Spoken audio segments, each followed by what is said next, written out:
Hi, my name is Gabby Gabadon. I'm a junior here at Rutgers University. I'm the incoming president of Sigma Kappa sorority, and I'm also gay. And that's definitely not something that most people expect to be said in the same sentence. You are our Obama. I'm the gay Obama. You are the gay, that's what Kana said to me. She was like, Gabby is our Obama. And I was like, you're not wrong. I wanted to make this documentary because when I was first thinking about joining a sorority, there were, like, I Googled, trust me, I Googled. I was like, what is it like being gay and in a sorority? And there were absolutely no links. Like, there was like 0 searches, 0 results. And I was like, oh, Google has 0 results? That happens? That's a thing that can happen? And so I really wanted to make this because while it's not every gay sorority woman's story, it's a gay sorority woman's story. And I think in a sea of nothingness, one little thing is important. And I think also because in the process of making this documentary, I realized a lot about myself and about my time in Sigma Kappa and what that's all has meant to me. So I sat down with a few of my friends to ask them about our friendships and Sigma Kappa and kind of what that all means. Before you joined Greek life, what was your idea of what a sorority woman was? Describe her to me. Assumed they all had designer things and their own cars, and mommy and daddy were paying for things. I remember when my sister said she was joining a sorority, and I thought it was the weirdest thing. I was like, she's not a sorority girl, like that's like not it. I thought the stereotypical blonde, you know, extremely always did their hair, always like white, obviously. And I just didn't think that was gonna be for me. Greek life, almost all the time, like it originated, like it has very southern roots. I'm from the Midwest. They're very big in the Midwest. The Midwest is predominantly white. The southern states are predominantly white.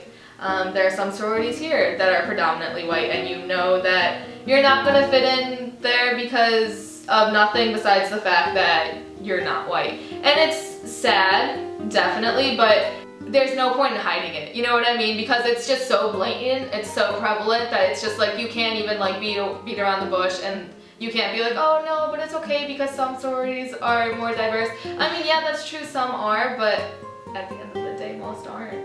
I never joined a sorority to become some sort of fucking trailblazer. Like, that's the last thing I wanted. But things just kind of happened. I didn't want to let the fact that I was gay to slow me down, to stop me from doing things that I wanted to do. And it just happened that I became a lot of firsts. I was the first gay vice president of new member education. I'm the first non-white president of Sigma Kappa. I'm the first gay sorority president at Rutgers. I'm the first blah, blah, blah, blah, blah, blah, blah. I guess in my head, the stereotypical Greek girl, like, is not gay. They're, like, so I think you kind of, like, really, like, opened you made it, like, a more normal thing, like, because, like, you just kind of were like, yeah, I'm gay, and it's just, I'm in a sorority, like, you know what I mean? Like, it was just, like, not anything, it was just, like, that's what it was. It wasn't, like, a big deal. It was just, like, okay, Gabby's gay. When I first joined Sigma Kappa, I kind of struggled a bit with who I was and kind of the idea of who I thought Sigma Kappa as like an idea wanted me to be. When you're about to go through your formal recruitment, I knew that there was always something in Sigma Kappa bylaws, or there was a rumor at some point when I joined in 2011 that said that you had to be straight in Sigma Kappa. And you know, you brush off if it doesn't really affect you. You're like, oh, haha, that's a funny like bylaw. That's kind of weird, whatever. And then it would come up in conversations like randomly between all of us as we were getting older. And then when you were thinking about going through formal recruitment, I really wanted to see if that was the truth, if there was going to be any issues with that. So because I didn't want to obviously push my younger sister to go out and do something that would then say, hey, you can't join Sigma Kappa, sorry. So I spoke to our advisor, I spoke to the president, and just had him look into it. And it turns out that was just a rumor. I mean, I remember at one point when I was a new member, my girlfriend at the time was talking to me about like, oh, like I hear you have like a date night at the end of the semester. And I was like, you think you're going, like you need to calm yourself down. I started just kind of, in a way, regressing back into the closet because I was like, this is not who I think. And the operative like key phrase is that who I thought Sigma Kappa was wanted me, because in retrospect, like no one ever said anything about that, ever made me feel in the slightest way uncomfortable. It was literally like just me being like, no, like you should be a certain way if you're going to be in a sorority and blah blah blah blah blah. And eventually I kind of, through my friends that I made here and through my own inner workings, realized that that's not true. Drive to do what's right and what's best, and the fact that you care for anybody, all those other facts fell to the wayside for me because I never saw that as anything that would hold you back. I only saw what would propel you forward.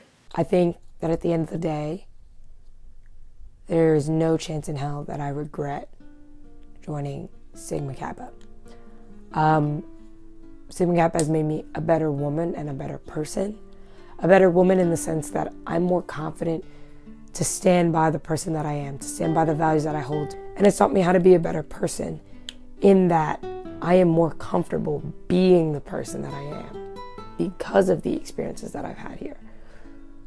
So while I can say that I am so incredibly terrified to be taking on this role as president of Sigma Kappa, and I know how lonely it's going to get. The problem is that it's really unfair because I think that you're going to feel really alone at times when you're doing it. I think you were concerned with how this position would impact you and how you felt, and I think a lot of my concern was making sure that this position was going to make you happy. And I don't think you ever outright said that you're not sure if it would make you happy, but I think that's what you were getting at. I understood from our conversations that you wanted to do the right thing, you just weren't sure if this was the right thing for you. While I didn't want to be a trailblazer, I think it's important. And I think soon enough, some girl is going to go through recruitment who thought that, you know, who's like in her mind, like, oh my God, like I can't join a sorority, like even though I really want to, like they won't accept that I have a girlfriend and things like that. And they'll hear about me and they'll hear about how a sorority in Greek life has elected a gay president, and they'll be like, hey, you know, maybe it is okay. So I want to say that maybe it is okay to be gay and in Greek life.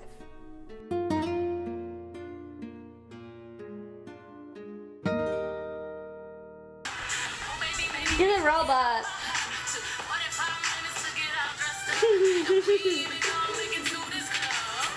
Do the shopping cart. What? Do the sprinkler. Oh, the sprinkler. Yes!